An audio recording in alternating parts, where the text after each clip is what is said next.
परिवर्तन की वेला में युग ऋषि के संदेशवाहक बने। ऑडियो बुक, लेखक पंडित श्रीराम शर्मा आचार्य। ऑडियो 2, अखंड ज्योति, नवंबर 1966, पृष्ठ 45 पर लिखा है कि भीड़ प्रदर्शन कर सकती है, संख्या बल प्रदर्शन की दृष्टि से उपयोगी होती है, पर काम थोड़े से काम के व्यक्ति ही चलाया करते हैं। भीड़ का उत्साह क्षणिक होता है। जिनमें दृढ़ता और निष्ठा नहीं, वे आवेश में कुछ तूफान तो खड़ा कर सकते हैं, पर देर तक किसी आदर्श पर ठहर नहीं सकते। ऐसे लोग नारे लगाने और प्रदर्शन करने के लिए काम चलाओ प्रयोजन पूरा कर सकते हैं, पर किसी दीर्घकालीन पारमार्थिक प्रयोजन के लिए वे कुछ अधिक काम के सिद्ध नहीं हो सकते। कोई ठोस काम हमेशा निष्ठावान आदर्श व्यक्तियों के बलबूते पर ही चलता है। संगठन का विस्तार करें। अखंड ज्योति, नवंबर 1968, पृष्ठ 65 पर लिखा है कि हर प्रबुद्ध परिजन को अपने दूसरे साथियों में उल्लास और उत्साह पैदा करना है। इसलिए जहां जितने राष्ट्र प्रेमी परिजन हैं, वहां उन्हें परस्पर संपर्क, सहयोग एवं घनिष्ठ भाव पैदा करना चाहिए, ताकि एक मजबूत श्रृंखला में आबद्ध होकर एक दूसरे से प्रेरणा प्राप्त करने की प्रक्रिया ठीक तरह चलने लगे। अपने में से एक को भी बिछड़ने नहीं देना चाहिए, वरन प्रयत्न यह करना चाहिए कि विशालता की अभिवृद्धि हो और संख्या की दृष्टि से हम अब की अपेक्षा दूने चौगुने हो जाएं। बड़ी सेना अपनी उत्कृष्टता एवं विशालता के आधार पर बड़े मोर्चे फतह करती है। अपना मोर्चा बहुत बड़ा है, अति व्यापक है, समस्त संसार अपना कार्यक्षेत्र है।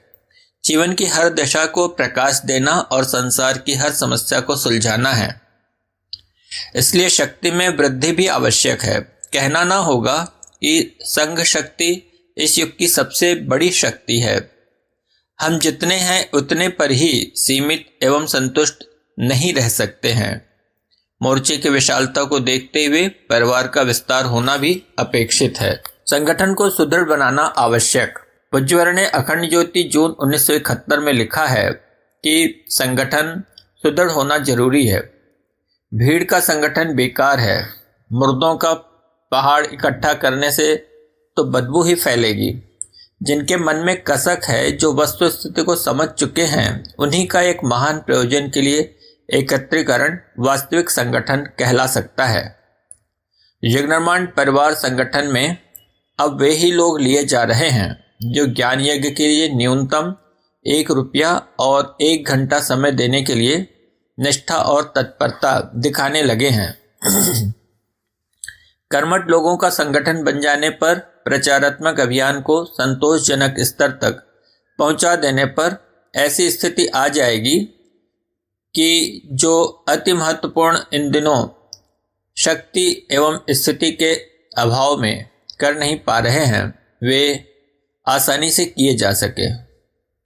सृजनात्मक और संघर्षात्मक कार्यक्रम की हमें अति विशाल परिमाण में पर तैयारी करनी होगी। इन दिनों तो उनकी चर्चा मात्र करते हैं, बहुत जोर नहीं देते, क्योंकि जिस लोक समर्थन के लिए प्रचार और कार्य कर सकने के लिए जिस संगठन की आवश्यकता है, वे दोनों ही तत्व अपने हाथ में उतने नहीं हैं जिससे कि अगले कार्यों को संतोषजनक स्थिति में चलाया जा सके। पर विश्वास है कि प्रचार और संगठन का पूर्वार्ध कुछ ही दिन में संतोषजनक स्तर पर पहुंच जाएगा। तब हम सृजन और संघर्ष का विशाल और निर्णायक अभियान आसानी से छेड़ सकेंगे और उसे सफलतापूर्वक सफल बना सकेंगे। वर्तमान की दुर्दशा और युग ऋषि की प्रतिज्ञा।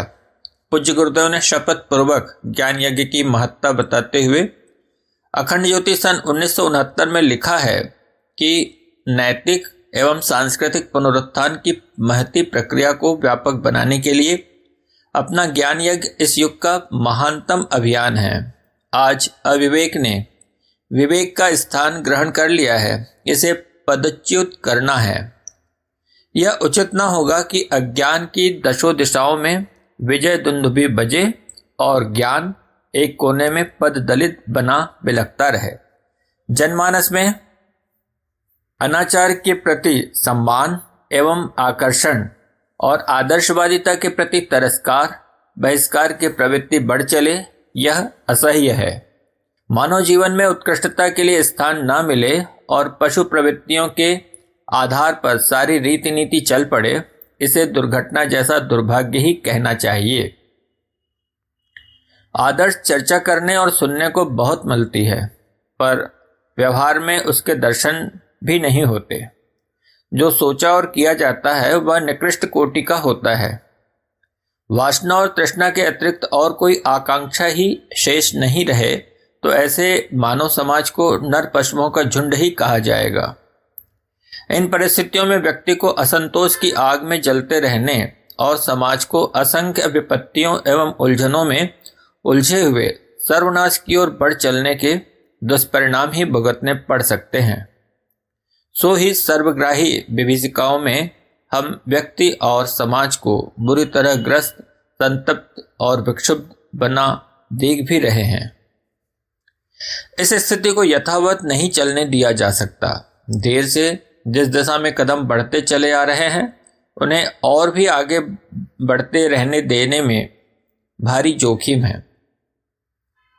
अब हम सर्वनाश के किनारे पर बिल्कुल आ खड़े हुए हैं। कुमार्ग जितने चल लिए उतना ही पर्याप्त है। अगले कुछ ही कदम हमें एक दूसरे का रक्तपात करने वाले भेड़ियों के रूप में बदल देंगे।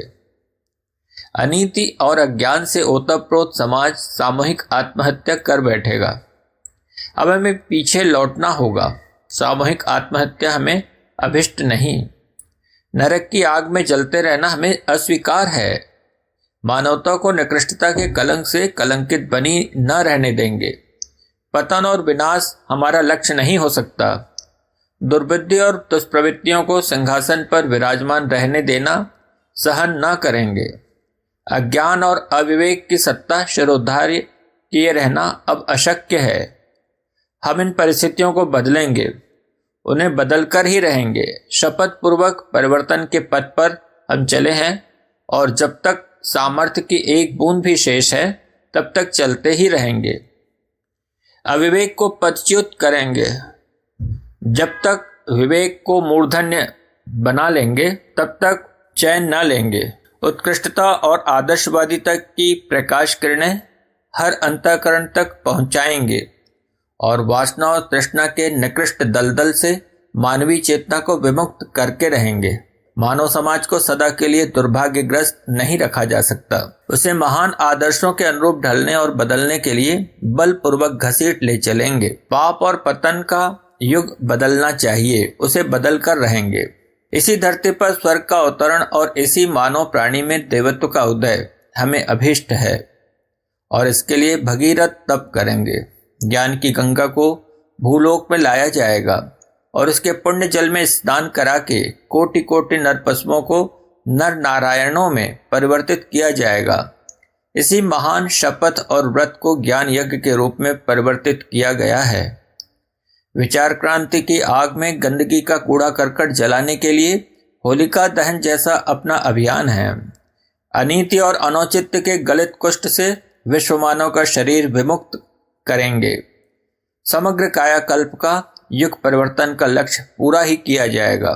ज्ञान यज्ञ की चिंगारियां विश्व के कोने कोने में प्रज्वलित होंगी। विचार क्रांति का ज्योतिर्मय प्रवाह जन जन के मन को स्पर्श करेगा। अपना महान अभियान गतिशील ही नहीं सफल भी होना है। व्यक्ति का दृष्टिकोण ऊंचा उठेगा तो वह देवताओं की तरह शांति प्राप्त करेगा। आदर्शों की प्रतिष्ठापना होगी तो समाज में स्वर्गीय परिस्थितियां उत्पन्न होंगी। आज की विपत्तियां, उलझनें और विभीषिकाएं दैवी प्रकोप नहीं, सारा संकट मनुष्यकृत है। पथभ्रष्ट होकर हमने विपन्नताओं का वर्ण किया है। अब हम सही रास्ते पर चलेंगे और उसके स्वर्णिम सतयुग जैसी परिस्थितियां वापस लाएंगे, जिनमें रहकर अपना और समस्त विश्व का उत्कर्ष कर सकें। इस शस्य श्यामला धरती पर सुख सुविधाओं की कोई कमी नहीं। श्रम, धन और मस्तिष्क को जितनी मात्रा में द्वेष, दुर्भाव और विनाश के आयोजनों में लगा रहे हैं उन्हें पलटकर प्रेम, सहयोग और निर्माण में प्रयुक्त करेंगे तो कोई कारण नहीं कि इस धरती पर स्वर्ग का अवतरण ना हो। केवल दिशा बदलने भर की बात है। सोचने का तरीका उलट जाए तो सब कुछ बदल ही जाएगा। हम सर्वसाधारण को विवश करेंगे कि गलत ढंग से सोचने की अपेक्षा सही ढंग से सोचें। इंद्रियों की तृप्ति और बेटे के लिए दौलत जोड़ने की क्षुद्रता से यदि व्यक्ति को बचाया जा सके और उसे अपनी क्षमताएं लोक मंगल के लिए नियोजित करने में प्रवृत्त किया जा सके तो तुच्छ दिखने वाले यही आज नर पशु कल के अंगद, हनुमान, हरिश्चंद्र, प्रहलाद, शिवी, दधीच, शिवा, प्रताप, भीम, अर्जुन, तिलक, गांधी, दयानंद, शंकराचार्य, बुद्ध, महावीर, लक्ष्मीबाई, दुर्गावती की भूमिकाएं प्रस्तुत कर सकते हैं। केवल मोह और अभिमान भर ही हटाना है। केवल सोचने की दिशाएं भर बदलनी है। अपना ज्ञान यज्ञ इन्हीं साधनों से ओतप्रोत है। युग ऋषि के उपयुक्त विचार आज भी चिंतनीय है। हम सभी ज्ञान यज्ञ को सफल बनाने के लिए संकल्पबद्ध होकर जुट जाने के लिए प्रयास से पीछे नहीं रहें। यह विचारधारा जन जन तक पहुंचे।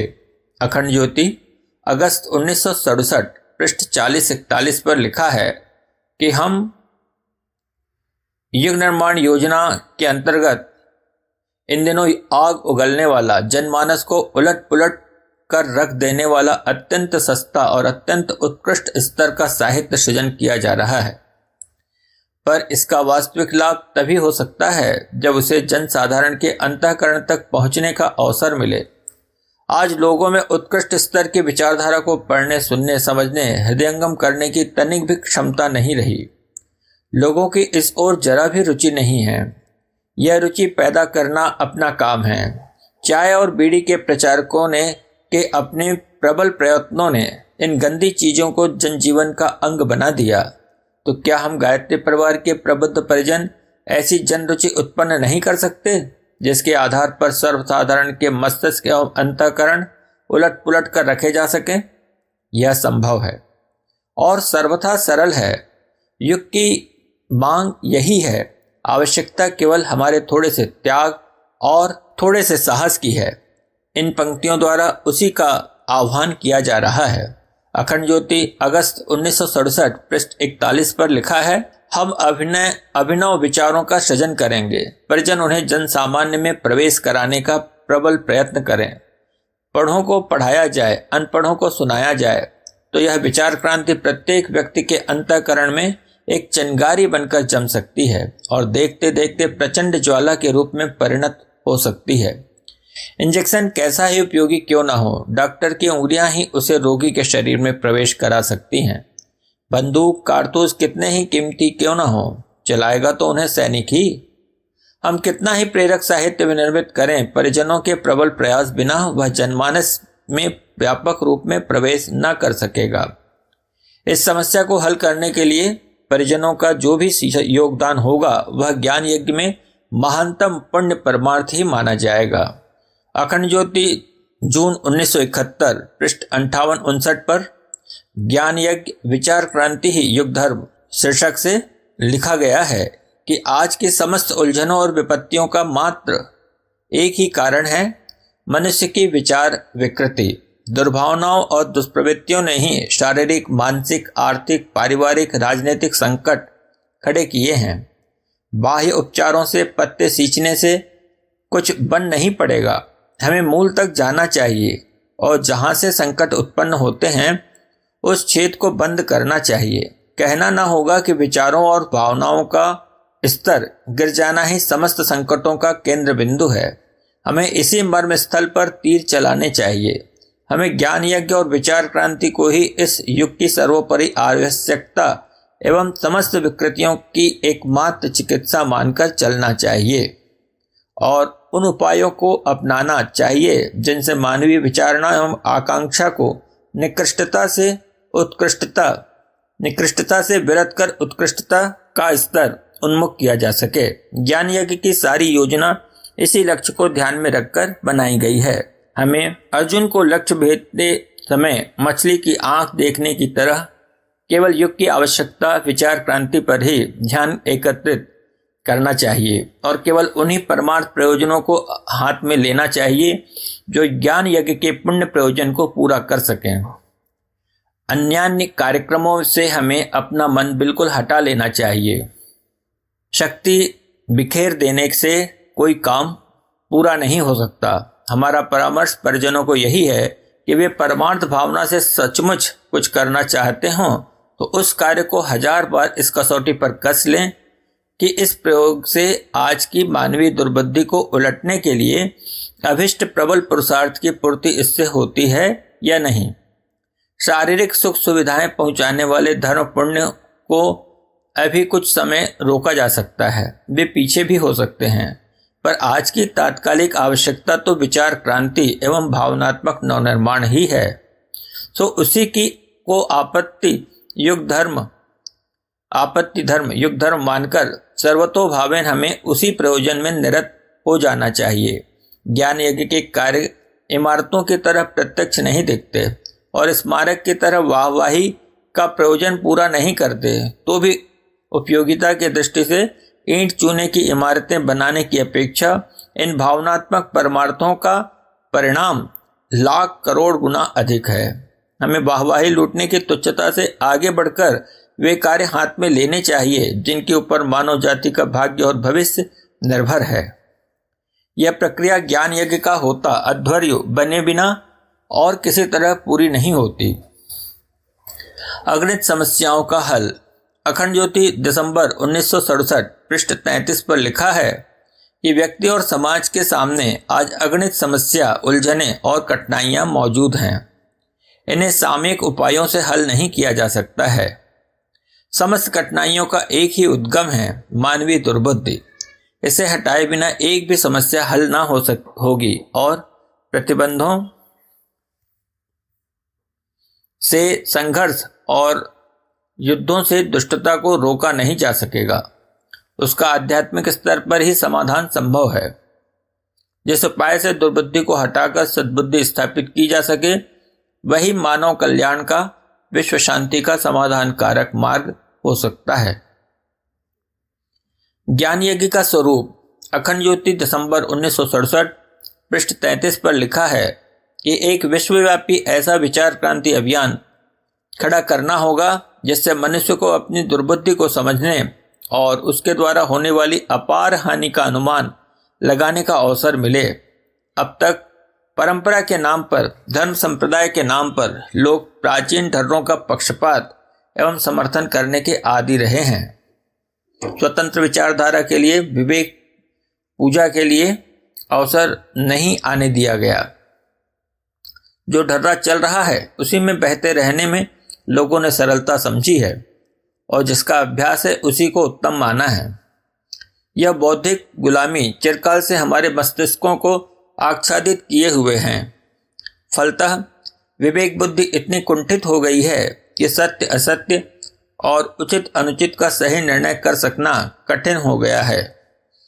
इस दुखद मनस्थिति का अंत किए बिना प्रस्तुत पतन प्रक्रिया से सर्वनाश की विभीषिका से छुटकारा न मिल सकेगा।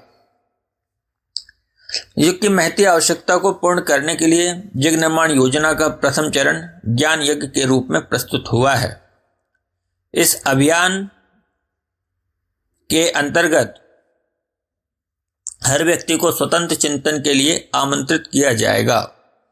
उसे कहा जाएगा कि समस्त पूर्वाग्रह को छोड़कर सत्य असत्य की, उचित अनुचित की कसौटी पर आज की प्रत्येक विचारणा, मान्यता, रीति, नीति एवं गतिविधि को परखें और केवल उसे स्वीकार करें जो विवेक सम्मत हो, न्याय संगत हो एवं सच्चाई पर आधारित हो। जो अनुपयुक्त है, असंगत है और अविवेकपूर्ण है उसे छोड़ दें, भले ही वह किसी के द्वारा प्रतिपादित क्यों न हो। ज्ञान यज्ञ सबसे बड़ा परमार्थ, वही इस युग की वह विचार क्रांति है जिसके आधार पर नई सुख शांति भरी दुनिया का अभिनव निर्माण संभव होगा।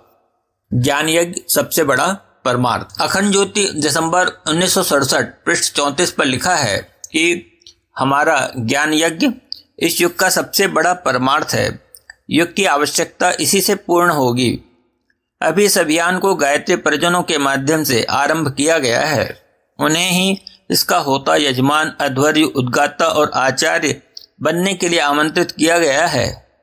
आरंभिक ढांचा इसी रूप में खड़ा किया जा रहा है, किंतु क्रमशः यह आगे बढ़ेगा और समस्त विश्व के प्रत्येक नागरिक को इसमें सम्मिलित होने के लिए विवश किया जाएगा।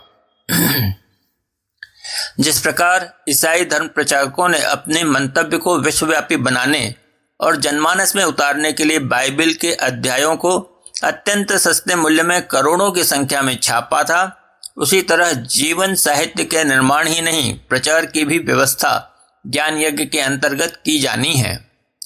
लेखन कार्य तीव्र गति से परिपूर्ण साहस और उत्तरदायित्व के साथ चल रहा है। अखंड ज्योति तथा युग निर्माण योजना पत्रिकाएं अपना काम जादू की तरह कर रही हैं। भारत की 14 भाषाओं में अनुवाद एवं प्रकाशन हो तो इस ज्ञान का प्रकाश प्रत्येक भारतवासी तक पहुंचे।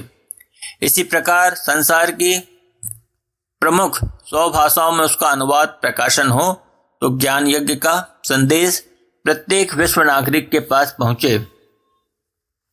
आशा करनी चाहिए कि जिस परमेश्वर की प्रेरणा से यह ज्ञान यज्ञ आरंभ हुआ है, वही ऐसे साधन भी बनाएगा जिनसे यह महान प्रकाश एक छोटे दायरे में ही सीमित बनकर न रह जाए।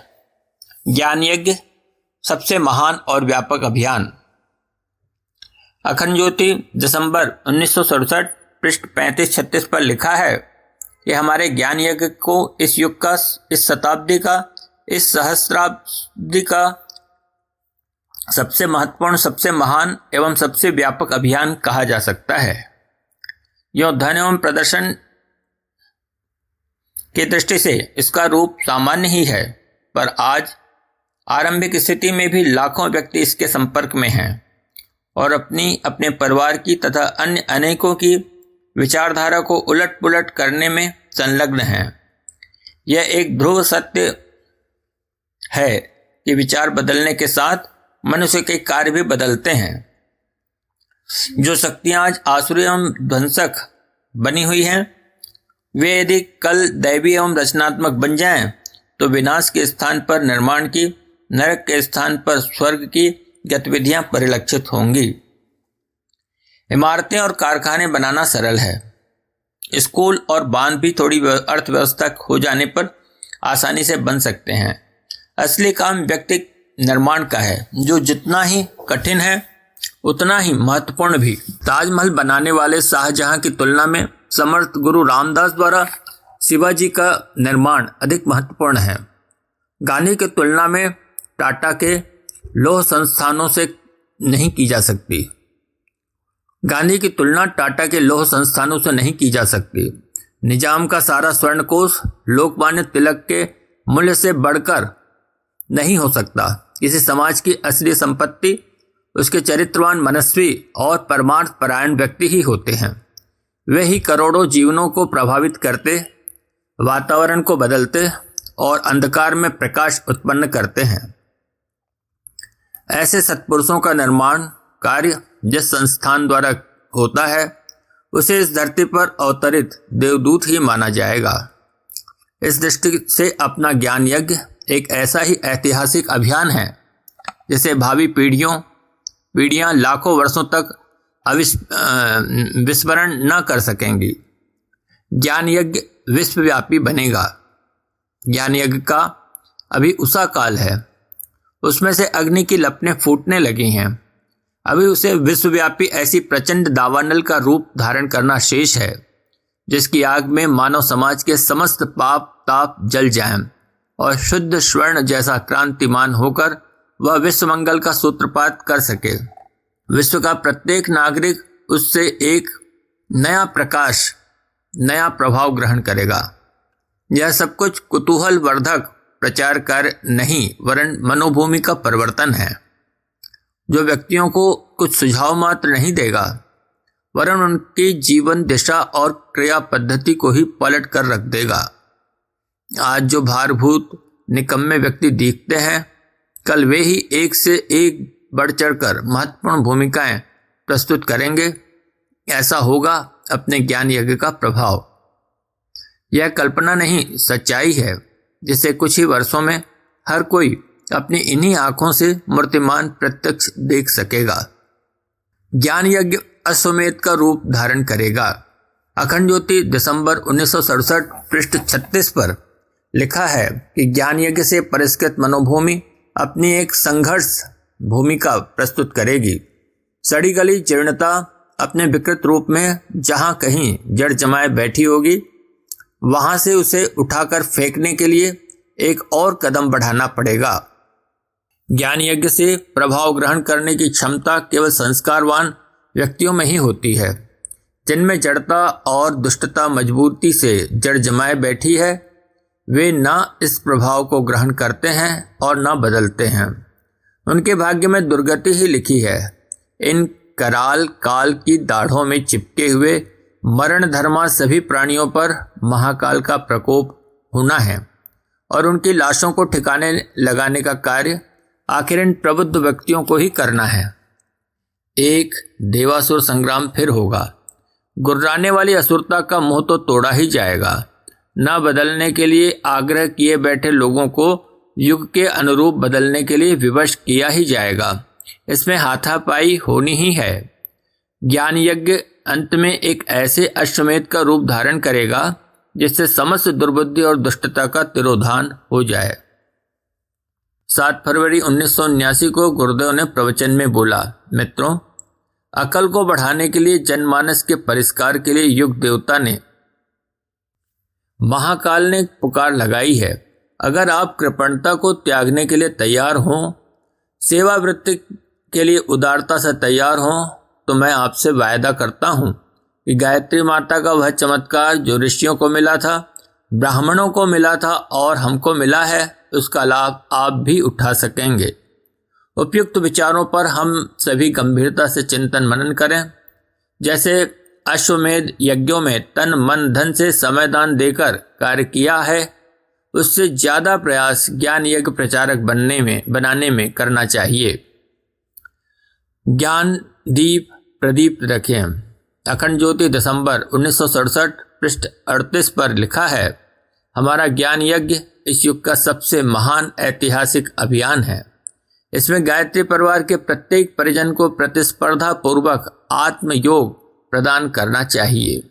छुटपुट अनेक पुण्य परमार्थों की बात ही की अपेक्षा युग की महती आवश्यकता को पूर्ण करने वाले इस एक ही अभियान को हमें एकाग्रता पूर्वक पूर्ण करना चाहिए।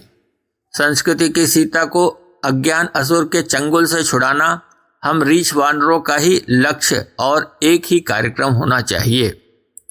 अनेक दिशाओं में न भटकें, अपनी समस्त श्रद्धा इस एक ही बिंदु पर केंद्रित करें।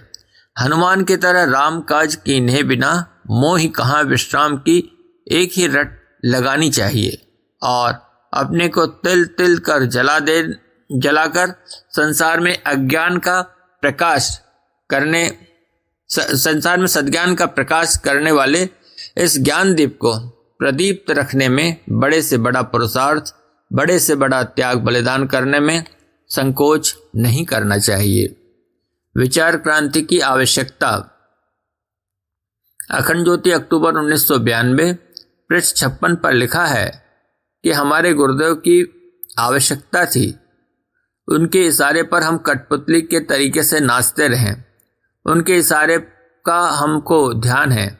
आज युग देवता का महाकाल का इशारा यह है कि हमको जन जागृति के लिए काम करना चाहिए। हमको नवयुग लाने के लिए घर घर में संदेश पहुंचाना चाहिए। विचार क्रांति अभियान